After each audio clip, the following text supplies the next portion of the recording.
বছরখানেক আগে বান্ধবী আমাকে ধোঁকা দিয়েছিল। এবারও সেম কাজই করলো সে, ব্যতিক্রম কিছুই না, আমাকে আবার সে ধোঁকাই দিল। সে আসবে বলে তার জন্য আয়োজন চলছিল বলতে তার জন্য আমি মন ভরে রান্নাবান্না করছিলাম, যেহেতু প্রথমবার আমার বান্ধবী আসবে, তাও আবার সেই বান্ধবী না, আমার স্কুল জীবনের বান্ধবী। স্কুলে একসাথে পড়েছি, কোচিংয়ে একসাথে পড়েছি। আর কিছু বান্ধবী থাকে না, অনেক ফ্রেন্ডের মধ্যে, যখন অনেকগুলা ফ্রেন্ড একসাথে থাকে তখন ফ্রেন্ডদের মধ্যে কিন্তু অনেক রকম অনেক ফ্রেন্ড থাকে। তো আমার এই ফ্রেন্ডটা হচ্ছে, তার নামটাই বলে দেই, শিলা। তো কেউ আবার শিলা কি জাওয়ানি ভাববেন না। যাই হোক, শিলা আমার বান্ধবী ছিল, সে আমার স্কুল লাইফের বান্ধবী। ও রান্নার ফাঁকে আমি আমার জন্য আবার কফিও বানাচ্ছিলাম। যাই হোক, রান্নার ফাঁকে কিন্তু কফি টফি বানাইলে, কফি খাইলে একটু রিল্যাক্স লাগে। আর সন্ধ্যার টাইম যেহেতু, একটু তো কফি খাওয়া লাগেই। এবার কথায় আসি, এই বান্ধবীটা ছিল প্রত্যেকটা বান্ধবীর মধ্যে, আর ফ্রেন্ডের মধ্যে এক এক ফ্রেন্ড এক এক রকম থাকে।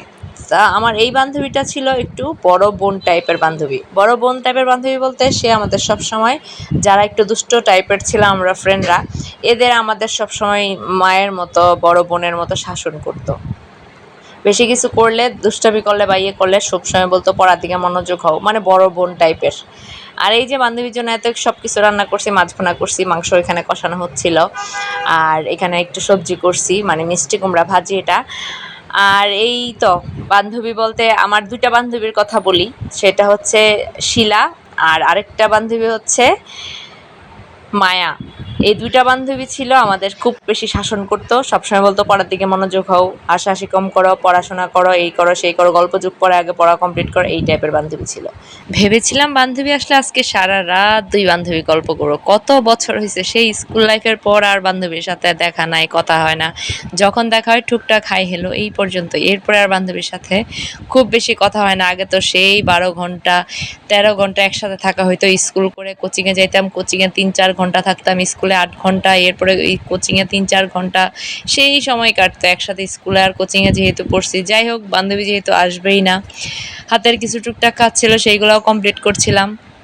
আর মনটা তো খারাপ লাগেই যখন কেউ আসবে বলে আর আসে না। আর এখন বাকি কাজ করছি, মানে মেয়ের যেহেতু আমার এক্সাম চলছে, এই যে স্পোকেন ইংলিশ কালকে, তো সেইটাই পড়াবো এখন মেয়ের। দেখা যাচ্ছে সারাদিনই পড়ানো হয় নাই আজকে, মানে সকাল টাইমটায় মেয়ে আমার পরীক্ষা দিয়ে আসছে, এরপরে দুপুরে আরবি পড়তে গেছে, বিকেলে টিচার আসছে, এত কিছুর পরে আমার আর পড়তে বসানো হয়নি।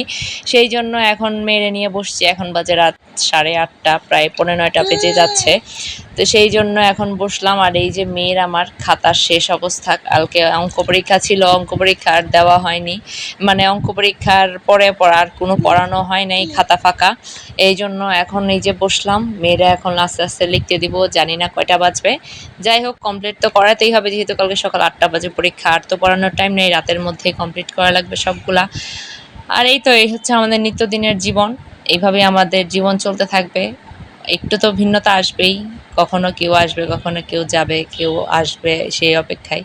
আর এই যে আমার লেখা দেখে কেউ হাসাহাসি করবেন না, আমার লেখা কিন্তু অনেক খারাপ আগে থেকেই। সবার লেখা যে সুন্দর হইতে হবে সেটাও কিন্তু কথা না। আর এই জীবনে কখনো চিঠি লিখি নাই, তো তাই লেখা ভালো মন্দ হওয়া দিয়েও এত ইম্পর্টেন্ট না। যাই হোক, রাতের খাবার নিয়ে বসে গেছি, যেহেতু বান্ধবী আমার আসে নাই, তো নিজের এত খেয়ে ফেলতেই হবে। নিজের জন্য রান্না করলে একরকম, আর কারো জন্য, নিজের জন্য তো সবসময় রান্না করে খাওয়াই হয়, তবে কারো জন্য রান্না করে যখন সেটা তারে খাওয়ানো যায় না, তখন কিন্তু ভীষণ খারাপ লাগে, মনটা তো অনেক খারাপই লাগে। তো যাই হোক, বান্ধবীর হয়তো বা রিজিকে ছিল না, তারপরে তার ব্যস্ততাও ছিল, প্রত্যেকটা মানুষের পার্সোনাল ব্যস্ততা থাকে, তো সে আসতে পারে নাই, আসে নাই। তো আমি তো ভাবছিলাম সে আসবে, সেই অবস্থায় রান্নাবান্না করছি, মন ভরে রান্না করছি, যে বান্ধবী আমার আসবে, তারে আমি মন ভরে খাওয়াবো। তো এই তো, আর হয় নাই। যাই হোক, এই ছিল আজকের একটি ছোট্ট ব্লগ। ভালো লাগলে লাইক কমেন্ট শেয়ার করবেন, আর ভালো থাকবেন সবাই, সবাই সবার জন্য দোয়া করবেন। আমার বাচ্চাটার এক্সাম চলছে, সবাই দোয়া করবেন যেন ভালোভাবে পরীক্ষাগুলো দিতে পারে, যেহেতু 2-3টা পরীক্ষা শেষ অলরেডি। আর এই তো, মেয়েরা রাতে পড়াচ্ছি আর খাওয়াচ্ছি, সবাই ভালো থাকবেন, আমাদের জন্য দোয়া করবেন। আল্লাহ হাফেজ।